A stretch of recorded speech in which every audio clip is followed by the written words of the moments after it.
lweyinkosi uThixo wethu ukuzibelele sixolele nabasibolela kuye singaliphulaphula ngelizwi likaYehova uThixo wethu ukuba sihambe ngemithetho yakhe ayibekileyo phambi kwethu.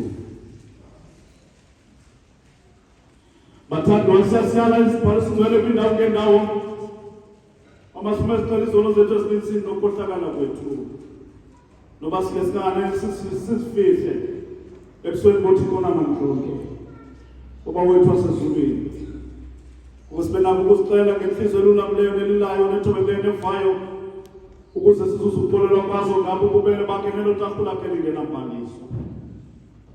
Ngakho ndiyamthandaza, ndiyaniyala nina nonke nikhoyo apha uma nindipheleke ngenhliziyo engcolileyo nelizwi elulamileyo. Sihlaleni sofefela sezulwini xa sicula Church Choir 179 ngumoli phambi kwakho.